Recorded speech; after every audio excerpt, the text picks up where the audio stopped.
On September the 1st, 1939, 2 days before the Second World War was announced, blackouts were introduced to British civilians. At sunset on that day, the country was plunged into darkness. At first, the rules on blackouts were strict. Anyone found showing light during an air raid could be severely fined. As time went on, they relaxed the rules slightly, with some use of glimmer illumination being allowed.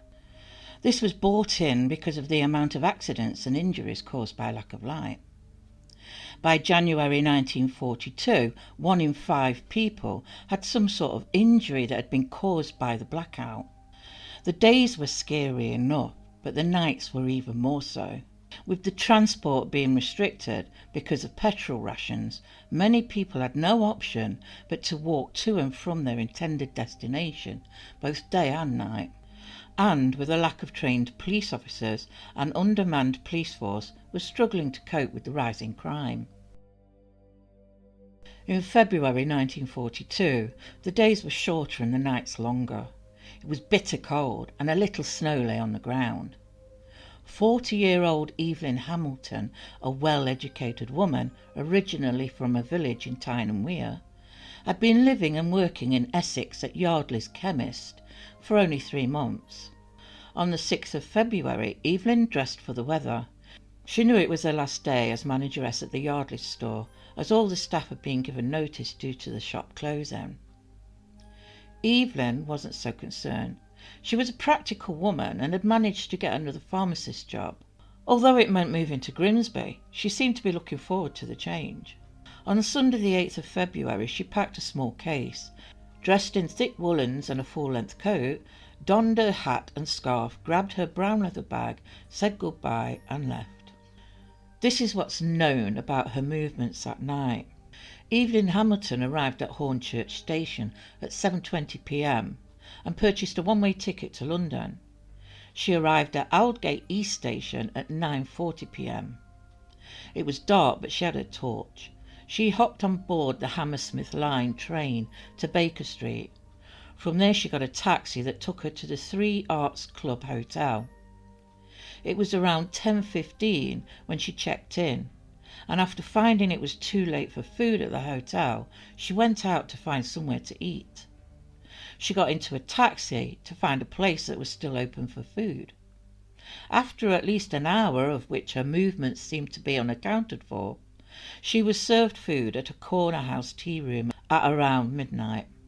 She wasn't seen alive again. On Monday morning, the 9th of February at 8:40, Harold Batchelor and William Baldwin were walking to work through the fresh fallen snow. As they passed one of the air raid shelters on Montague Place, they noticed some items of clothing in the snow. They got closer and to their horror found a woman's body. Evelyn's body had been left laying partly inside the shelter. She was fully clothed, although her top clothes had been torn open and her underwear pulled down, leaving her lower area exposed. At 8:51 a.m, PC John Mills heard cries for help from the 2 men and ran to the scene.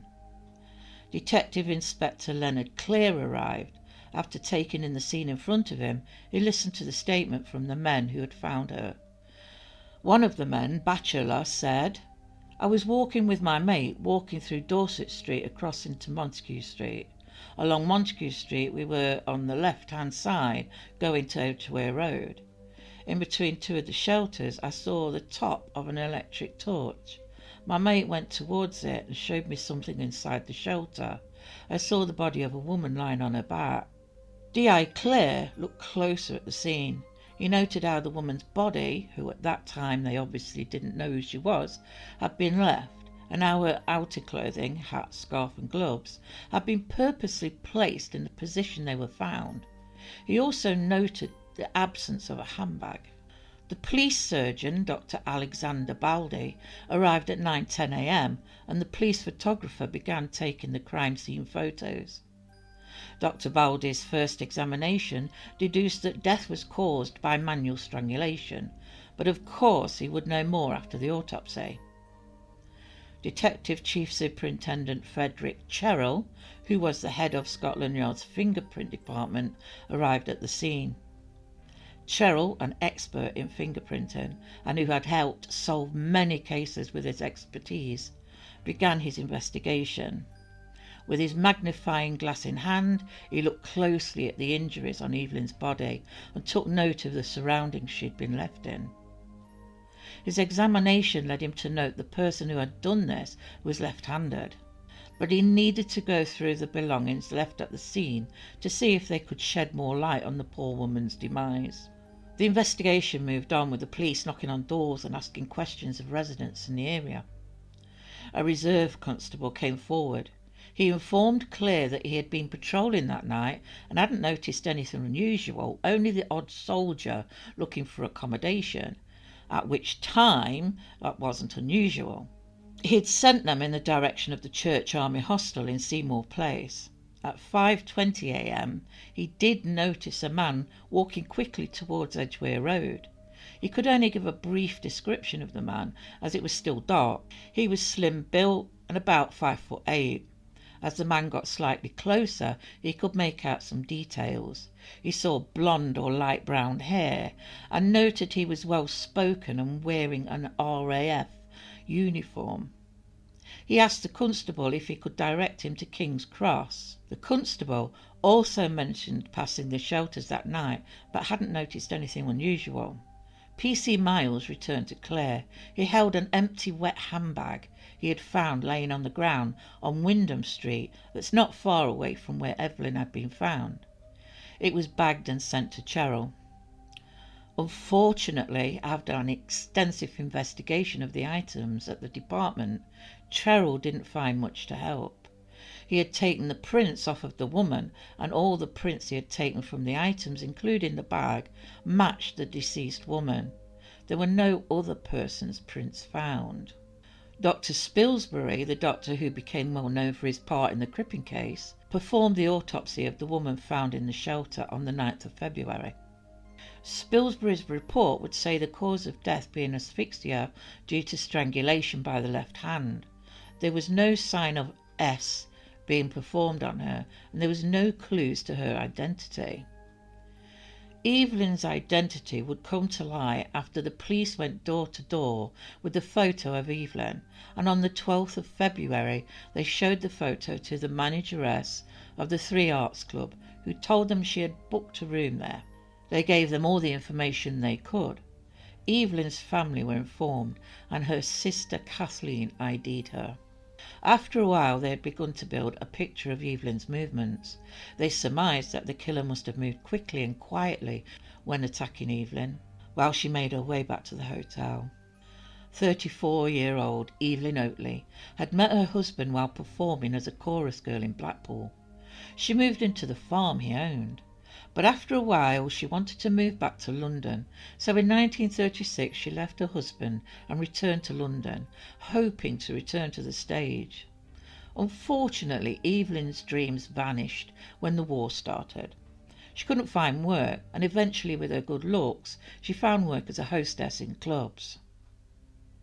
To make a little extra money, she would occasionally work the streets, often inviting the men back to her small room. On Monday the 9th of February, Evelyn Oatley sat in the King's Arms pub, waiting for an offer for her services. She had drank quite a lot, as the night was fairly quiet and not many people seemed to be out. She left at last orders and joined a couple of other women. She was eventually approached by a man dressed in uniform. Words were politely exchanged and she left with him.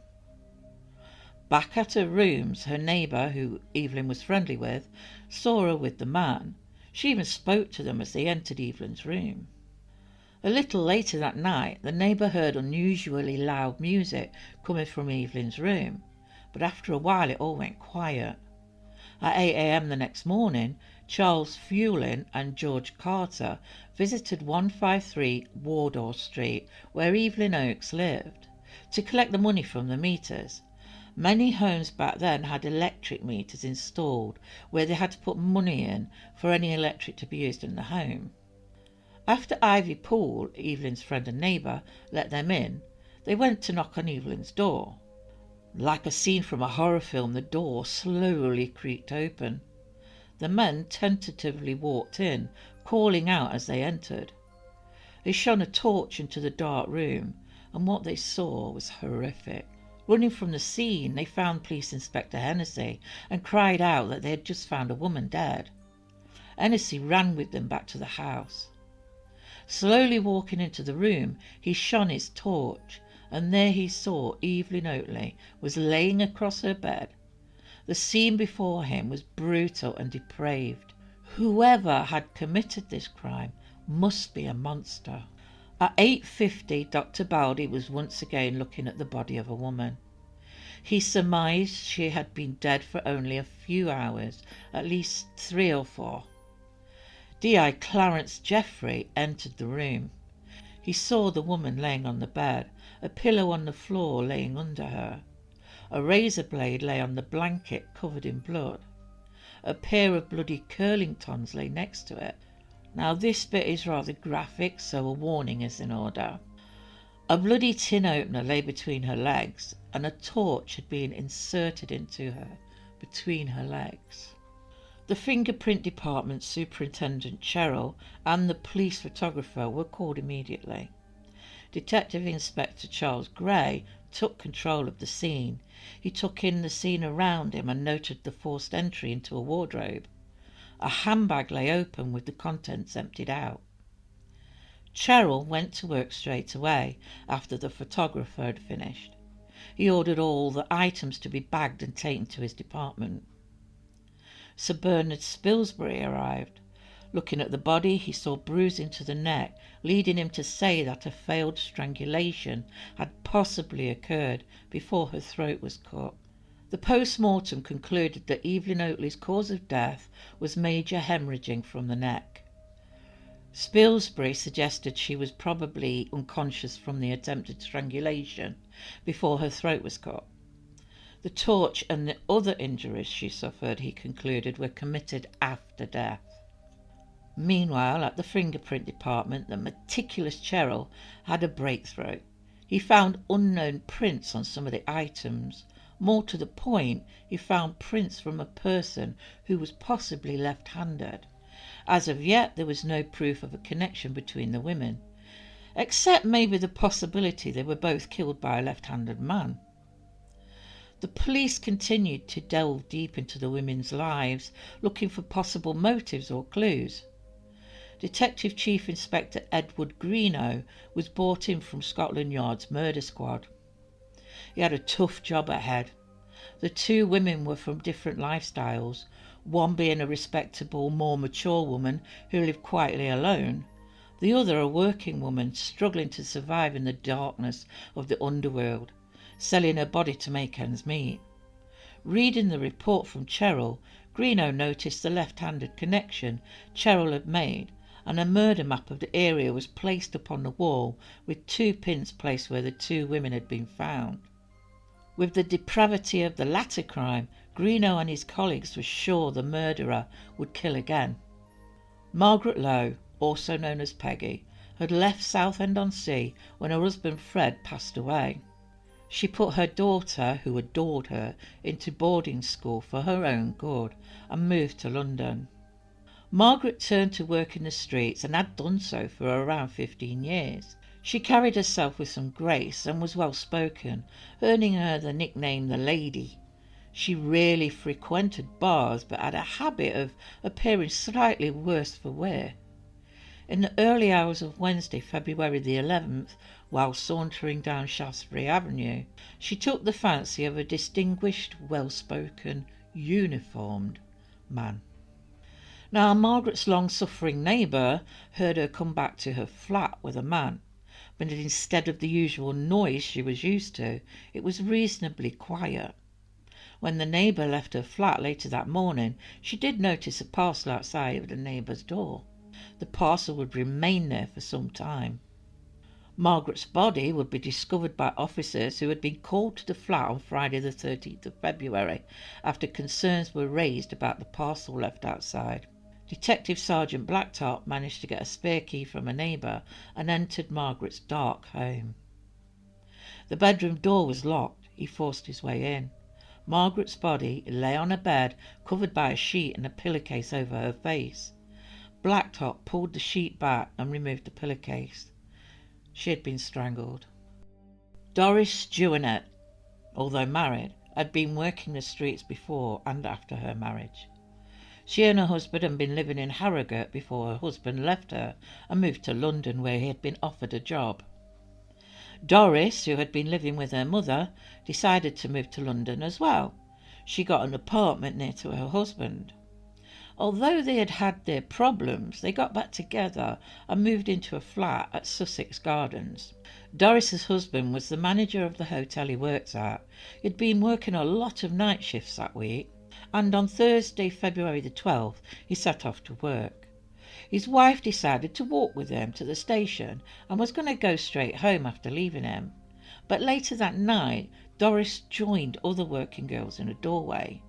The work was sparse that night due to the weather, and when one of the girls was offered work, the other girls parted ways. Doris wouldn't be seen alive again. Her body was found at her home. She'd been strangled with a stocking and mutilated, so much so her stomach had been ripped open. There were wounds between her legs and a candle inserted down below. Mary Hayward, on the 12th of February, had been asked by an officer friend to meet for a meal at the Universelle Brasserie that evening. She agreed. The restaurant was full of uniformed men and women that night. Mary sat at a table waiting for her friend. She was eventually approached by a young airman who asked her if she was waiting for someone. She replied she was, as she had an appointment. He persisted, and she relented to the offer of a drink at another bar. After spending a little time together, he had made it plain what he was looking for. She refused, telling him she wasn't like that. Mary went to leave to meet her friend, and the airman offered to walk her back. He asked if he could see her again, and she gave him her number, stressing she would not sleep with him. On the way, in the darkness, he pulled her into a dark doorway and tried to kiss her. She struggled and pushed him away. He then grasped her by the throat. She collapsed. Suddenly a young man, John Shine, heard a scuffling coming from an alley. He walked over to where he heard the noise. He saw a woman's legs on the floor and glimpsed someone run from the doorway. Shine helped the woman up, offering to take her to the hospital. On the way they met PC James Skinner, and the young man informed him that the lady had been attacked. He didn't see who had done it, but had found his gas mask because he'd dropped it. This would be helpful to find the person, as each RAF gas mask bag had an ID number. It was the breakthrough the police needed. After taking Mary's statement, she was sent with the police officer to hospital. Detective Sergeant Shepherd made a call to the RAF police at Abbey Lodge Regent's Park. He informed them that they had the mask but needed to know who it belonged to. Corporal Charles Johnson was tasked with the job of finding the owner of the mask. Once found, Johnson told the RAF police, who informed DS Shepherd the name of the person they were looking for was Gordon Cummins, but he wasn't in his room. Shepherd gave Johnson the details and asked him to detain Cummins when he returned to the billet. Before Cummins went back, he got another opportunity to kill. Catherine Malke had lived in London for 10 years. She had heard the gossip about a killer on the streets, but she didn't seem too worried. She stood outside Odendino's in Piccadilly. Although she could barely see him in the darkness, they discussed money and then made their way to Catherine's flat near Marble Arch by taxi. Once there, he undressed quickly and the naked airman pounced on Catherine while she lay on the bed. He had his hands around her throat. Gasping for breath, she struggled, pushing and wriggling as hard as she could to get free. Eventually she managed to kick him in the stomach. Jumping over him, she ran for help, screaming, "Murder!" A woman came to help, but both the women were terrified when the naked man came back looking for his clothes. He dressed and walked off, leaving Catherine yelling, "You're a murderer!" Cummins was caught trying to sneak into his billet at around 4:30 a.m, way past the allowed time of 10:30 p.m. The orderly sergeant, Charles Johnson, demanded to know where he had been, as the civil police had been looking for him. He also noticed Cummins had a gas mask with him, but it couldn't be his, as the police had it.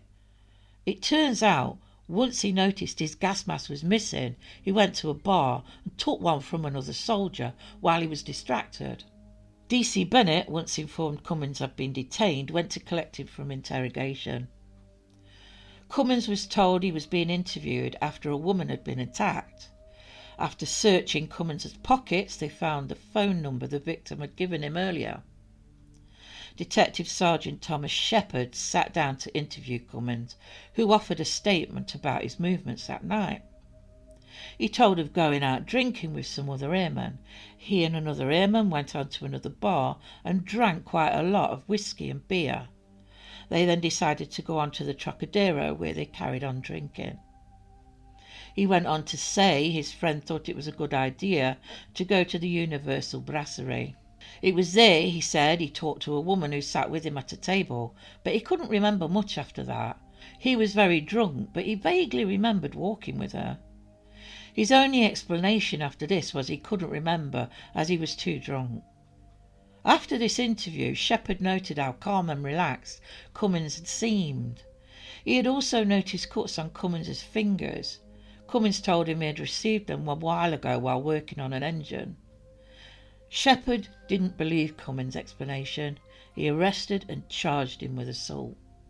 While Cummins sat in the police station, Detective Inspector Leonard Clare sat with the distressed Catherine Mulkey, listening intently to what she had to say. She told him she believed the man that attacked her was the same man they were looking for regarding the recent murders. She gave a description of the man, and the money he had paid her was taken for evidence.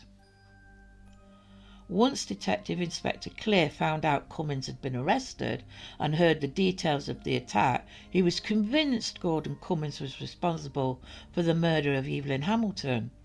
The strangulation, the description of an airman, and the attempts on 2 women all seemed to fit. Detective Chief Inspector Greeno, while investigating Doris Joannette's murder, also saw a connection. The reports coming in about Catherine Mulkey and Mary Haywood being violently choked made it clear strangulation was the preferred form of attack. George Cummins was a viable suspect. When Detective Tom Shepherd went to search Cummins' billet, he found a shirt and towel with some blood spots on both items in his kit bag. He also found a pen with the initials DJ. Cummins went on to deny knowing anything about the pen and didn't know how it came to be in his pocket. An intense investigation into Cummins' activities that week by all the detectives and divisions involved with the murders and attacks led to evidence, although small and some circumstantial, being found. But what they found, evidence-wise, regarding Evelyn Oatley was huge. A cigarette case was found at the back of a cupboard in the flat Cummins shared with other airmen. The initials LW was on it, and confirmation from her husband that it was hers. Evelyn sometimes went by the name Letta Ward. Fingerprints were also lifted. Cummins had put removable soles on his boots to disguise his real footprints and threw them away. The police found them in a bin at the same flat. Margaret Lowe's daughter identified another cigarette case belonging to her mother. This was found in Cummins' jacket pocket. Cummins had paid Catherine Mulkey in pound notes. The notes were taken for evidence, and it was discovered the serial numbers on them matched the notes Cummins had been paid from the Air Force. Doris Joannette's evidence had been found, i.e. the pen and comb that had been identified by her husband as being hers. There was a watch, which was also ID'd by Doris's husband as hers. It had been attached to the strap of Cummins' gas mask case with elastoplast. This elastoplast that was found had come from Doris's bedroom. Mortar grains from the air raid shelter had been found on the gas mask case he carried. Although he had been short of money before, he had been flush with money after the murder of Evelyn Hamilton, and it was known her purse was taken, and that's where she carried all her money. This tied Evelyn Hamilton to Cummins. When Cummins was confronted with the evidence while he was being interviewed, his response was that he'd been drinking far too much and couldn't remember a lot of his movements that week. He hadn't revealed anything to the officers. In fact, he seemed very matter-of-fact with them. On February the 17th, Cummins was brought before the Bow Street Police Court, charged with the murders of Evelyn Oatley, Margaret Lowe and Doris Joannette. Lack of evidence for Evelyn Hamilton's murder meant he couldn't at that time be charged with the murder. It would be later, after a thorough analysis of the mortar, that they could charge him with a murder. After the court appearance, Cheryl could finally fingerprint Cummins, and as a bonus to this, Cummins signed the card with his left hand. When Cheryl's report came through, it was clear from the fingerprints found on the broken mirror in Evelyn Oatley's flat they belonged to Cummins, as did the prints found in Margaret Lowe's room on the bottle, glass and candlestick. On Monday, April the 27th, Cummins went to the Old Bailey Court, charged with 4 counts of murder. Cummins pleaded not guilty. The first murder he could be prosecuted for was Evelyn Oatley's, as this could be proved by the fingerprints found. After hearing all the witnesses and expert statements, and that of Cummins, the jury retired. After just 35 minutes, the jury returned with a guilty of murder verdict. Justice Asquith had the black cap placed on his head and delivered the sentence. Gordon Frederick Cummins, you have been found guilty of murder. You will be taken from this place to prison, and thence to a place of execution, where you will be hanged by the neck until you are dead. George Cummins was hung at Wandsworth Prison on June the 25th, 1942. To everyone who knew him, Gordon Cummins, although a little on the pompous side, seemed a likeable man. He was a rogue who enjoyed the company of women and a drink with the lads. He was well spoken and reasonably well educated. He was attractive and had an air of charm about him that showed through with a mischievous grin that came across his face. A married man, his wife Marjorie, who he had been married to since 1936, saw no signs of a monster in her husband. They were, so she thought, happy with their life. While with the Marine Aircraft Experimental Establishment, Cummins was sent to other parts of the country where he would indulge in different exploits with many other women. He was driven by his needs, something he was heard to say his wife didn't satisfy to the full extent he desired. There was no problem with his career in the Air Force. In fact, it's been stated he was held in high regard by his superiors. With his pretentious lavish lifestyle paid for by theft, Cummins had led a carefree life. He enjoyed the delusion of aristocracy he had given people to believe he was from. But in fact, he was born in North Yorkshire in 1914 to a fairly normal, reasonably well-to-do family, his father being a civil servant who ran a school for juvenile delinquents. He had a good childhood. There didn't seem to be any indication he would become a killer and a thief. He had a few minor problems where work was concerned, getting sacked because of bad timekeeping or just not showing any enthusiasm for his job. That was until he joined the Royal Air Force. But at the end of the day, it would seem Gordon Cummins held little regard for anyone but himself. He didn't care about those he hurt. He had no feelings for the women he killed. There was no remorse or apology. The only person that mattered to Gordon Cummins was Gordon Cummins. Thank you for watching.